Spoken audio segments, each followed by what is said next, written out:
साथ केडियानॉमिक्स से फाउंडर सुशील केडिया जुड़े हैं, उनसे जानते हैं कि बाजार में इस समय उनका व्यू क्या रहेगा। Sushil ji, good morning.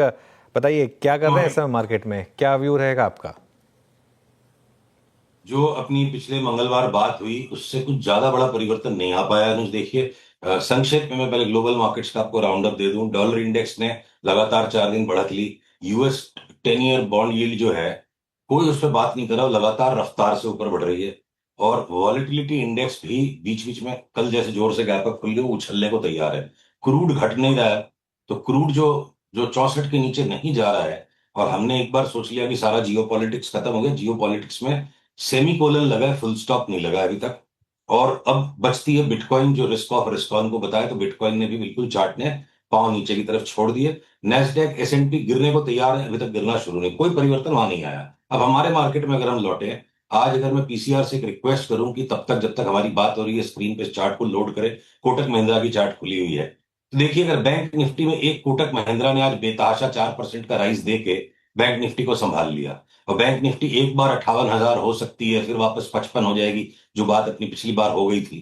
तो एक कोटक महिंद्रा ने अगर आके वहां कर लिया, और थोड़े से पीएसयू बैंक्स में जो जगह थी उन्होंने अपना एक स्क्वीज बना लिया, तो कोई 300 रुपया एचडीएफसी बैंक में घटने का ढांचा है, 200 रुपया आईसीआईसीआई बैंक में घटने का ढांचा, या आपके एक्सिस बैंक और इंडसइंड बैंक में जोर का करेक्शन आना जो बाकी है, तो वो कोई स्ट्रक्चर चेंज नहीं हुआ। तो देखिए इंडेक्स में कुछ इंडिविजुअल स्टॉक्स को आप हाईली कंप्रेस्ड मूवमेंट दे दीजिए वन टाइम टू टाइम, जैसे आज कोटक ने किया। इसके कारण निफ्टी की भी चार्ट डिस्टॉर्ट हो गई। और या फिर आप कोवेरिएंस स्टॉक के कंप्रेस कर दीजिए।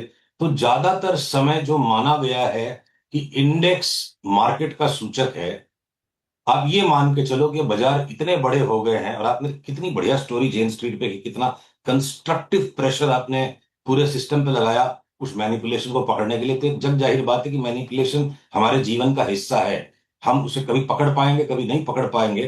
तो जब इस तरह की मैनिपुलेटेड स्टेट्स आएंगी मार्केट में, ट्रेंड कम, नॉइस ज्यादा नजर आएगा, उस हिसाब से हमारी एडवाइस भी चेंज हो जाती है। वो चार्ट्स में दिखने लगता है कि ये विचित्र किस्म का मूवमेंट है। आज कोटक का जो मूवमेंट है बड़ा विचित्र किस्म का है। मैं नहीं कह रहा इसमें कोई स्कैम है, नो बिल्कुल नहीं, बट ये अनयूजुअल मूवमेंट्स हैं। तो ऐसे अनयूजुअल मूवमेंट्स वाले मार्केट में इंडिसेस पे बहुत ज्यादा इंफेसिस न दें, ये बात मैं लगातार आपसे 3 सप्ताह से कह रहा हूं। और उस कैविएट के साथ, उस सावधानी के साथ, अब अगर जो 21,000 तक निफ्टी जा सकती का जो बड़ा बोल हमने बोला था, अब अगर आपको स्क्रीन पे मैं पीसीआर से अनुरोध करूं कि वापस एक बार चार्ट को लाइए, और मैं ये आपको निफ्टी की चार्ट दिखाता हूं। थोड़ा माफ कीजिएगा, मेरा कैमरे का फोकस गया है, तो मैं उसे लौटाने की कोशिश करूंगा। पर आप अगर अगर अगर अगर ये स्क्रीन पर आप अगर इसको ला पा रहे हैं चार्ट को, तो देखिएगा कि अब निफ्टी की चार्ट के अंदर ये जो दो लाल लकीरों के बीच में हम फंसे हुए हैं। पीसीआर से रिक्वेस्ट है कि प्लीज इस चार्ट को दिखा दे जल्दी से, वरना मैं, हाँ ये देखिए, ये दो लाल लकीरों के बीच में बड़ा सॉफ्ट करेक्शन जो निफ्टी का आ रहा है, बहुत ही सॉफ्ट करेक्शन है। और अब आपको पैटर्न एक लार्जर येलो लाइंस का बन गया कि जब तक हम नीचे वाली येलो लाइन के नीचे नहीं जाते हैं, 25,350 के नीचे नहीं जाते हैं, तो संभव है कि 26,000 भी हो जाए। तो देखिए बहुत रिलक्टेंट टाइप के मूवमेंट इंडेक्स में हो रहे हैं, न तेजी जोर से हो पा रही है, न मंदी जोर से हो पा रही है। आज एक तरफ टाइटन 5% गिरा दिया, कोटक 4% बढ़ गया।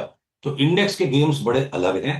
तो इस वक्त हमें ज्यादा सेफर मूवमेंट्स इंडिविजुअल स्टॉक्स में नजर आ रहे हैं अनुज, कुछ लॉन्ग कुछ शॉर्ट।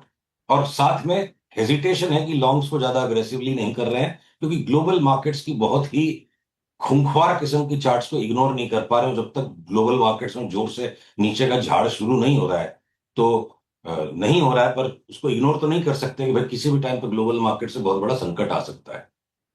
इस समय आपके टॉप लॉन्ग कॉल्स और टॉप शॉर्ट कॉल्स क्या होंगे Sushil ji? Short short term के लिए देखिए, पीएसयू बैंक्स अभी भी, अगर एक बार बैंक निफ्टी टॉप आउट दे भी देता है, तो भी पीएसयू बैंक्स को जो है ना पुल बैक में, जैसे bank of Baroda, Canara bank और आईओबी, इनको हम ट्रेडिंग के लिए थोड़ा सा पुल बैक आए तो ले सकते हैं। कि ये नेट नेट जब जब बैंक निफ्टी में उछाला आएगा फिर भी बढ़ते रहेंगे, तो हो सकता है net net bank Nifty 2,000 point घटे भी, तब भी ये स्टॉक्स मान लो बढ़ सकते हैं। और शॉर्ट्स में जैसे अब आपके टाइटन आज तो जोर से टूट गया, अब रिबाउंड दे तो उसको बेचा जाए, या हम डीवीज लैब को शॉर्ट करने के लिए टकटकी लगा के बैठे हैं। या बीएसई फ्यूचर्स जो है ना, डाउन ट्रेंड वापस से रिज्यूम हो चुका है इसका, तो every rebound is a short cell on that. अगर अगर मैं डॉक्टर रेड्डीज में भी आज जैसे ब्रेकडाउन होना शुरू हो गया तो ये वापस शॉर्ट सेल है। पर पर अगर हम एफएमसीजी स्टॉक्स की तरफ लौटते हैं, ध्यान को लौटाते हैं, तो कोलगेट, हिंदुस्तान लीवर बाइज है। एशियन पेंट्स एक बार इतना बढ़ गया तो खाली टेक प्रॉफिट है, फिर 200 रुपए घटते हैं, उसको लेना है। पर अगर ये सोलर इंडस्ट्रीज है, मान लो डिफेंस का स्टॉक है, अब इसका अप ट्रेंड एग्जॉस्ट हो गया और अब इसकी डाउन ट्रेंड लाइन जो है ना स्ट्रॉन्गर एंड स्ट्रॉन्गर होती जा रही है। देखो अगला वाला ट्रेंड भी टूट गया, तो एवरी रिबाउंड पे इसको हम बेचेंगे। जियो फाइनेंस फ्यूचर्स एकदम एक्सट्रीम ओवरबॉट है, तो हम थोड़ा पुल बैक में ले लेंगे। तो अलग अलग स्टॉक्स अलग अलग काम करें। तो अनुज, थोड़ा सा मैं रिक्वेस्ट करूंगा, एकदम top shorts and top longs extreme high conviction को डिस्प्ले कर देगा। बड़ा फजी किस्म का बाजार है, फजी बाजार है। तो इसमें फर्जी नहीं, फजी फजी। तो फजी बाजार में रोज रोज देख देख के काम करने की चीज है। तो बहुत ज्यादा स्ट्रांग टोन में बात करूं तो क्या पता आपके दर्शकों की शायद हानि ना हो जाए, इसलिए दबी जबान में आज बात करूंगा। ये ठीक बात है। फजी, FUDGY, फजी, है ना, वो वैसा बाजार है इस समय थोड़ा सा।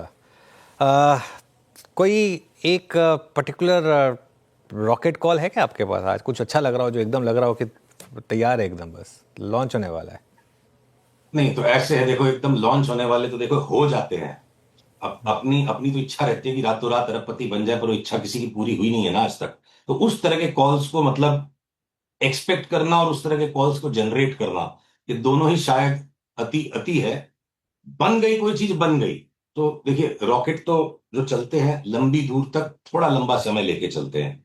तो अब आपके चाहे सीक्वेंट साइंटिफिक है या आपके, हमने केडीडीएल की लास्ट टाइम बात की थी, तो ऐसे 4-5 स्टॉक्स हैं जिनको भी हमने रिसेंट पास्ट में लिया हुआ है। और इनको आप 3 महीने 6 महीने के अंतराल से लेके बैठोगे तो पैसे बनेंगे। वो आज ही ले ले और आज ही 10% बढ़ जाएगा तो गैम्बलर्स इंस्टिंक्ट है अनुज। मतलब मेरे को ऐसी अग्नि परीक्षा में ऐसे कटघरे में कृपया मत खड़ा करें। ऑल राइट सुशील जी, बहुत बहुत शुक्रिया हमारे साथ जुड़ने के लिए। फिर बात करेंगे आपसे अगले मंगलवार को। अभी के लिए इस शो में इतना ही, और इस शो को हम समेटेंगे और कंचन आपके लिए लेकर आएंगे ट्रेडर्स हॉटलाइन।